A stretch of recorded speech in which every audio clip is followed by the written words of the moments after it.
Well, hello and welcome back to the Saturday night edition of Mr. Eric Reads. I hope that you guys have had a great week and that you are geared up and excited for your holiday break. Please don't forget, all throughout the Christmas break, which includes Christmas Day, New Year's Day, New Year's Eve, I'll be right here or here in the phone, tablet, computer, wherever you're watching, with a book. That's the pledge. We're going to continue to read every single night so that you young readers out there can become the future leaders. And that's ultimately the goal. So don't forget that. Every night, there will be a book. All right? And tonight's book is by Helen Ward, and it's called Finding Christmas, which we're getting really close to finding it ourselves, aren't we? Only a few days away now. But that's neither here nor there. Sit back, relax, and enjoy this tale right here on Mr. Eric Reads. It had been a long and dreary December, and here it was, Christmas Eve. For weeks, the little girl in the red coat had been searching for the perfect present to give to someone very special. Now night was falling, and time was growing short.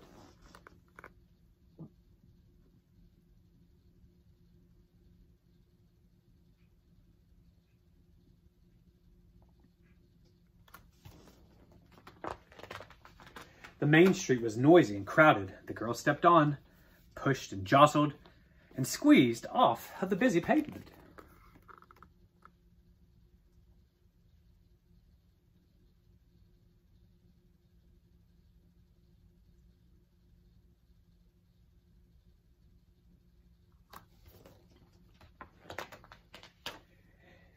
And off the pavement and into a damp gloom of December Lane, which was as gray and cold and empty as winter without Christmas.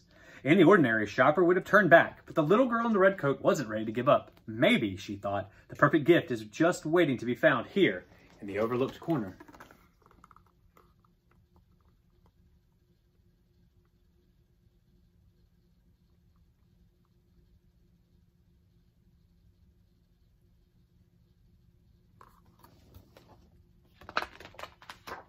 As she peered into the shabby windows, her hope began to fade.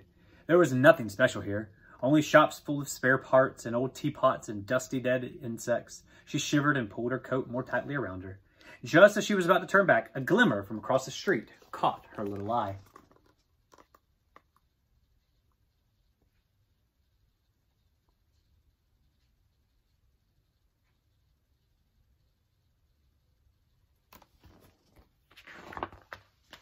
A patch of warm light spilled from the shop window. She couldn't recall having seen it before. It was heaped with toys and games, and the girl could see that the shop was bustling with activity. As she pushed the door open, a bell on the spring rang merrily. A little breath of Christmas slipped past her, out onto December Lane, and up to the gray clouds. She closed the door carefully behind her and stood staring in wonder.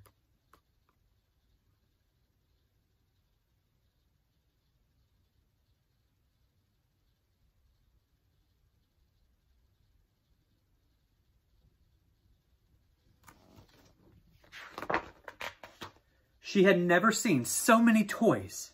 Surely she could find an extra special present in here.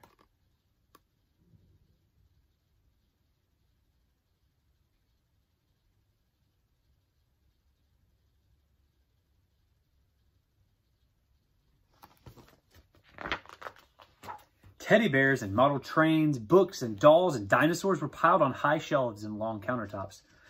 At one of the counters, another customer was being helped. Shop assistants raced around, crossing items off a long shopping list. Excuse me, said the little girl politely. I'd like to find a... I'll be with you shortly, came the answer.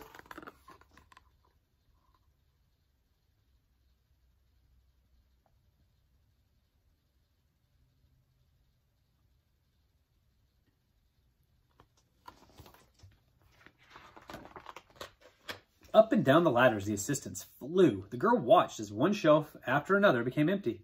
Can you help me? The little girl asked a hurrying assistant. I see you have a... Well, just a moment, he replied.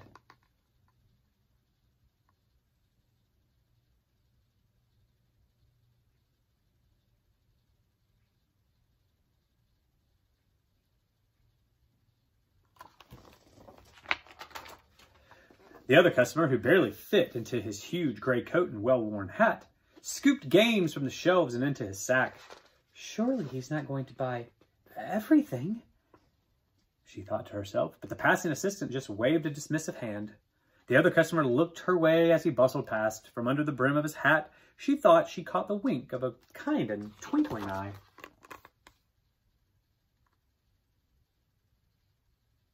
Wait a minute. I've seen that kind of coat before. The toys continued to roll and scuttle into an enormous sack. They rattled and pinged and squeaked and whistled onto the floor. The counters and every shelf were cleared, as if by magic. The girl looked on in dismay.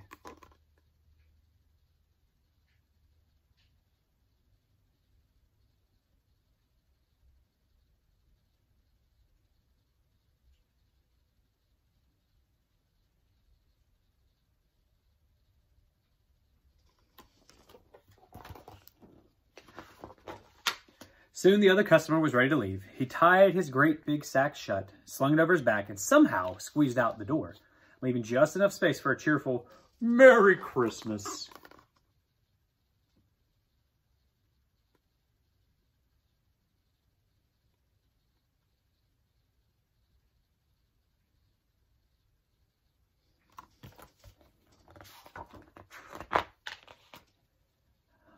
"I'm very sorry, miss, but we have nothing left to sell," said the chief assistant, turning to her at last. The girl in the red coat, well, she felt her heart sink. She would have just continued her search elsewhere. "Not to worry," whispered the assistant with a secret smile. "Sometimes the best presents are the ones that find us."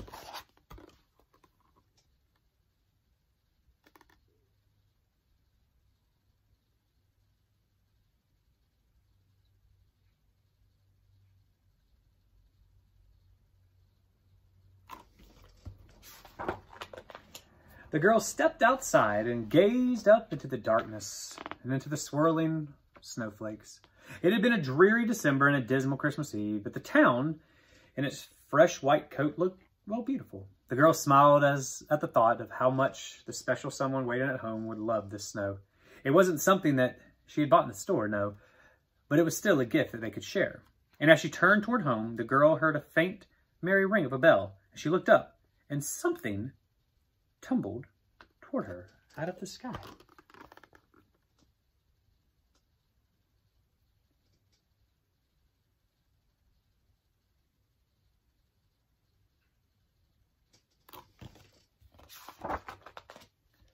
With a flurry and a gentle thud, a little breath of Christmas landed at her feet.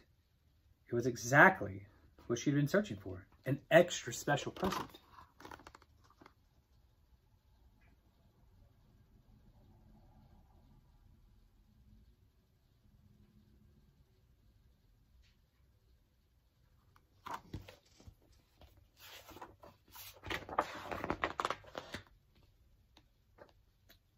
For an extra special brother's very first Christmas. The end. That was Helen Ward's Finding Christmas right here on Saturday evenings, Mr. Eric Reads.